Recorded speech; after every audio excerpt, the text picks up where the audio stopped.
Hello, everyone. This is Tom Fox back again with Mike D. Bernardus for another episode of the Corruption Files. Welcome back, Mike. Thanks, Tom. I'm looking forward to discussing the SNL crisis here. So, Mike, this crisis, this scandal, this series of scandals was something that I don't know why it resonated with me for such a large length of time. It's stayed in my wheelhouse for a long time. I've read multiple books on it. I don't know if it's because it was the first real scandal that I kind of studied as a lawyer. A big part of it was Texas. So I always have to shout out to the Lone Star State. Just the brazenness of what went on, how something that we thought was going to be a good, positive, good government initiative turned out to be disastrous. But this scandal from really the 80s under the Reagan administration cost the country anywhere between 150 to 200 billion dollars. And that's just the monetary cost. There were incredible other costs as well. There are four major contributors, or at least factors, that people talk about when it comes to the SNL crisis. And when I say SNL crisis, that equates to SNL scandal, or savings and loan scandal, or savings and loan crisis. Number one, deregulation. There were a couple of laws passed, the Depository Institutions Deregulation and Monetary Control Act of 1980 and the Garn-St. Germain Depository Institutions Act of 1982. And these both relaxed regulations on S&Ls. Prior to this time, S&Ls were about as sleepy a business as you could have. I grew up in a small town, and we had a couple of S&Ls, and they were designed to give money to home builders and to home buyers to finance new home construction. And they were very, very, very, very low profit, but they were very, very, very, very low risk. And everyone knew each other, and everyone knew the people individually that were either the builders getting the loans or the homeowners getting the loans to build homes. And this was, pennies and nickels and dimes for profits, but it was steady, and you weren't going to lose your money. And your money was safe if you deposited there. Although when I say safe, back then it was $25,000. So a sleepy little industry that got deregulated. But there were several other factors that were happening at the same time that impacted this. In the late 70s was sort of the tail end of the energy crisis, which had occurred under the Carter administration. And we had this also huge roaring inflation that was a holdover literally from the 60s. And it kept going and kept going. And it all crashed and burned really starting in 79. But this volatility put lots of pressure on S&Ls because they had these long-term fixed mortgages on their books, and they couldn't respond. There was the real estate collapse, and starting once again in the late 70s and certainly into the early 80s in Texas, it was a complete collapse of the real estate market. That was at least in Texas, coupled with the collapse of the energy market. So it was very, very bad for both residential and commercial real estate. And then there was, frankly, poor management and outright fraud by people who came into the S&L industry allegedly to change things and shake things up. Well, boy, did they. It led to over 1,000 savings and loans failures. I mentioned the cost to the taxpayers estimated to be between 150 million and 150 billion and 200 billion.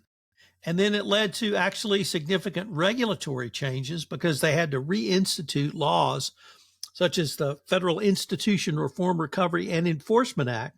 That's the FREA of 1989 to put stricter regulations and oversight back in S&Ls.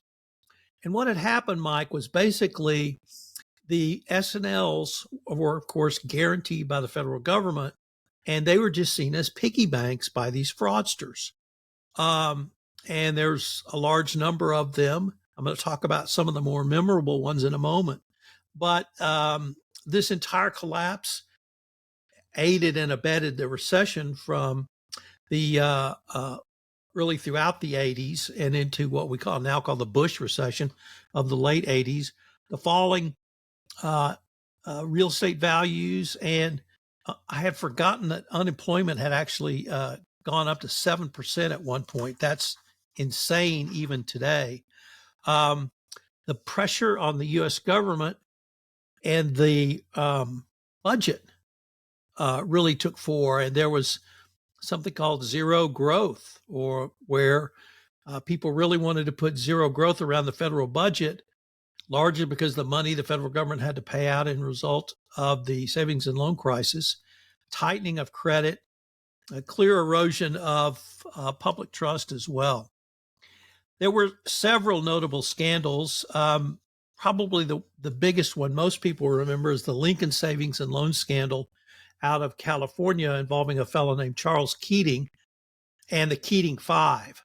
And this was a scandal that not only was around the fraud that Keating engaged in with the savings and loan, but he attempted to bribe or bribed, I'm not really clear, 5 U.S. senators to protect himself. He literally thought he could go to that level. There was the American savings and loan scandal out of Stockton, California. 2 from Texas, the first Empire Savings and Loan Association out of Mesquite, that lost $300 million. The Keating the Keating scandal with Lincoln Savings and Loan, that cost the U.S. government over $6 billion. The American Savings and Loan, that was a $5 billion. In Sunbelt Savings in Dallas, Texas, a $4 billion loss. Continental Savings and Loan in Denver, that was a $1.3 billion. And my personal favorite, which was, of course, Vernon Savings and Loan in a sleepy little town called Vernon, Texas, that no one had ever heard of before. Well, Vernon cost $1.3 billion. And so I want to focus on that one a little bit because it involved what we call in Texas, a colorful character named Don Dixon. And Don Dixon bought Vernon Savings Loan almost contemporaneously with the new law passing. He actually presaged it and foresaw where it was going, and he bought Vernon Savings of Loan in 1981. Well, by 1987, it was under federal receivership, having been seized directly by regulators. So in 6 years, he literally wrecked the entire organization. But he used the savings and loan as a piggy bank to give loans to all his friends, take money out to buy art, engaged in incredibly speculative real estate investments, lots of insider loans to executives as well. And the cachet with which he carried himself is, once again, as we say in Texas, very colorful, very colorful. They engaged in widespread loan fraud, misappropriated funds, falsified financial statements to regulators. Because the laws had been gutted or changed, there was virtually no regulatory oversight, no requirement for internal controls. He lost a ton, or as we would say, his ass, on real estate, just when real estate had downturned. There are several, I think, still valid lessons from the Vernon savings and loan case. And it's one that, we touch on, Mike, literally in every case we talk about, but I'm not sure we really call it regulatory oversight. We talk about the Department of Justice, and we've talked about them in innumerable ways in terms of enforcement action, in terms of DPAs or resolutions, in terms of some of the commentary, in terms of the ECCP or the FCPA resource guide. But effective regulatory oversight is critical, particularly around financial institutions. And if you've got the public's money, you've got to have the public's trust, and that means you need regulatory oversight. A second change was they reinstituted the need for strong internal controls. From Teapot Dome, we relearned the lesson of ethical leadership and corporate governance. Transparency and accountability was put back into the savings and loan industry after this in these series of cases. Risk management, where all of these S&Ls that I mentioned took on incredibly risky investments for what they had in the portfolio they had. And then the regulatory reforms. Lincoln Savings, once again, was the biggest. And this intrigued me, Mike, because the American Lawyer, remember that publication? Well, Sure. it started when I was in law school, and it was just the gossip rag for lawyers and law students nationwide. But they actually did some really good reporting too, and they reported extensively on this case, the Lincoln Savings case. And I can't remember which firm represented um, Lincoln, but it was a New York white shoe firm, and they were extraordinarily aggressive with the regulators. It made me think about, I don't think typically companies still do that. I mean, you've sat across the table and told some of the stories that you've been personally involved in, and you and your colleagues at Hughes Hubbard. But back then, it was literally war with the regulators, and that put off many regulators. If you try to do that now, I think the regulators might have a few tricks up their sleeves, and I think cooperation is always seen, or almost always seen, as a much more business prudent approach. But back then, it was very antagonistic, and that was all reported by the American Lawyer, and every court hearing was reported. Once again, we had some of the same issues that we had at Vernon, but we had this political influence that we didn't have at Vernon because Don Dixon, for whatever his faults were, did not try to buy his way out of the problems he found himself in. But Charles Keating did, and he donated substantial sums to 5 senators who intervened on his behalf with regulators, and there were later extensive reporting and hearings on that.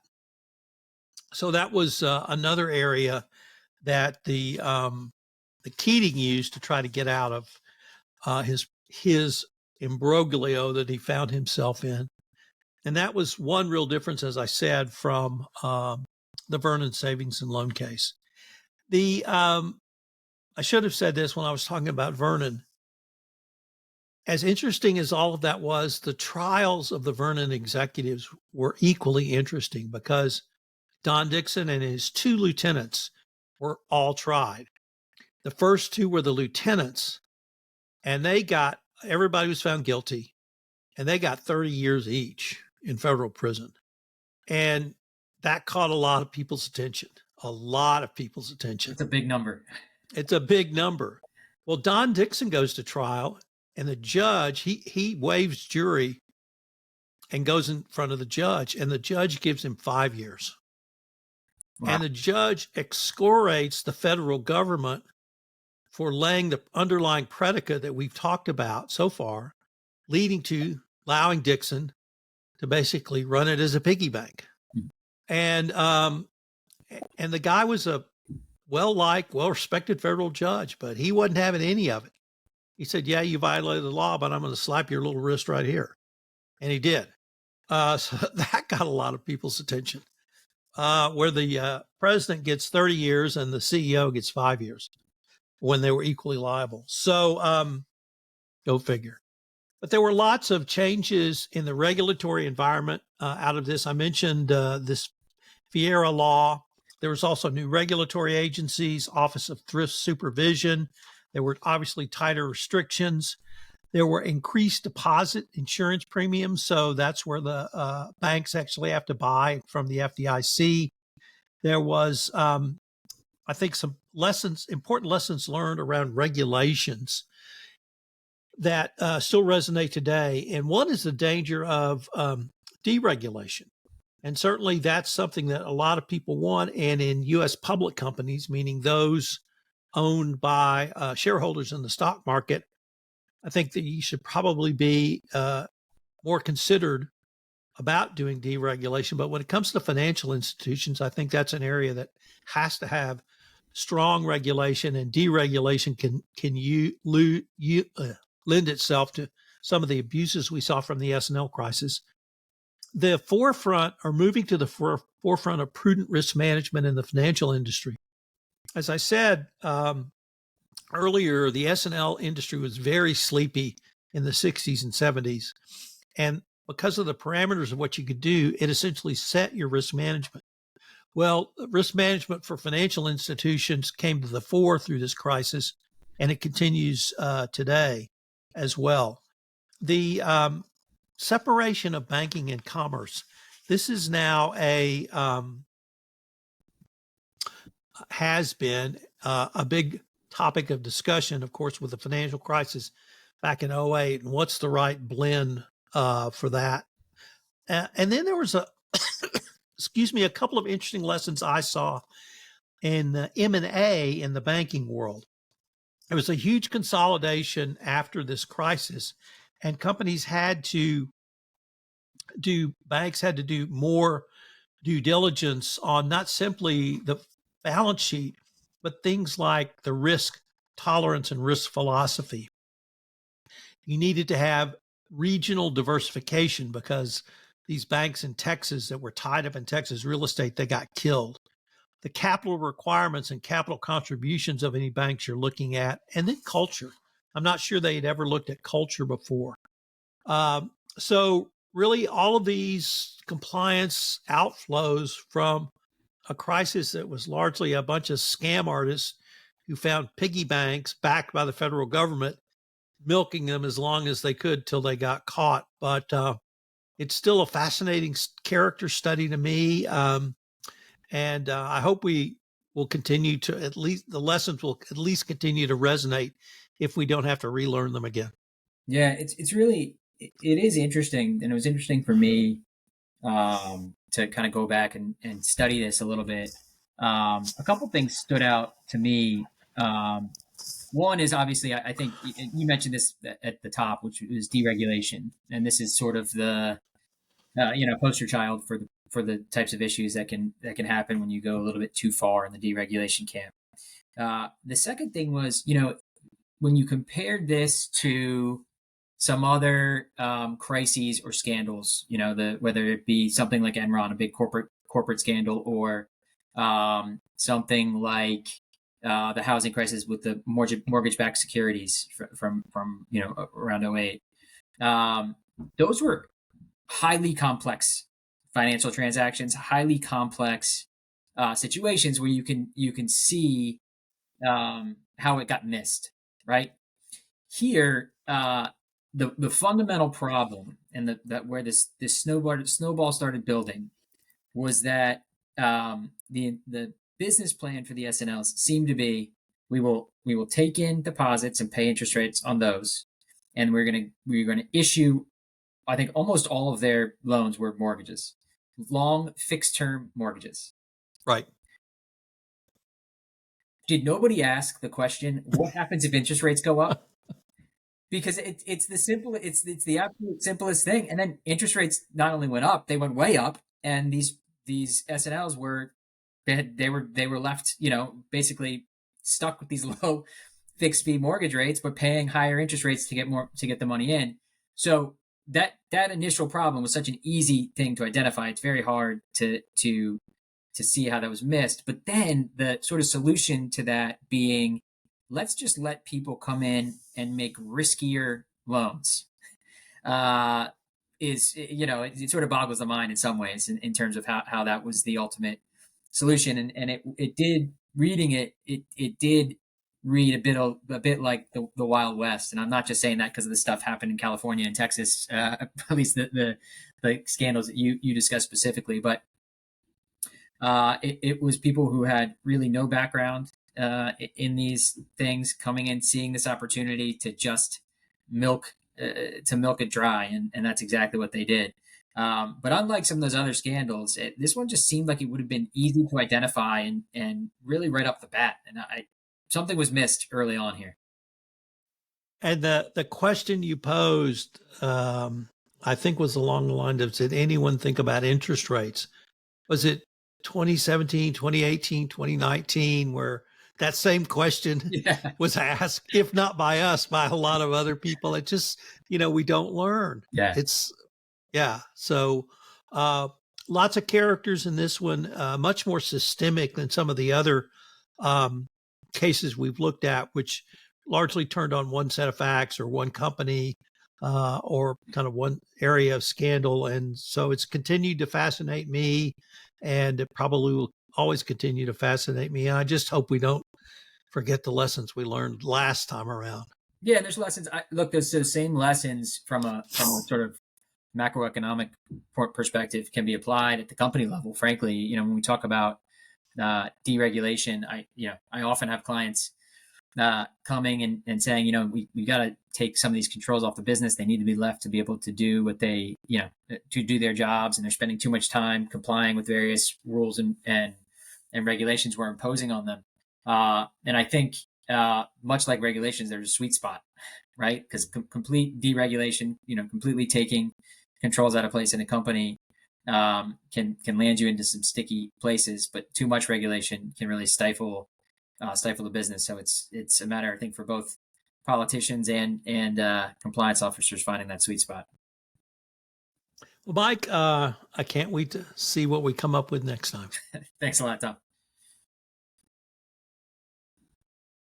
All right.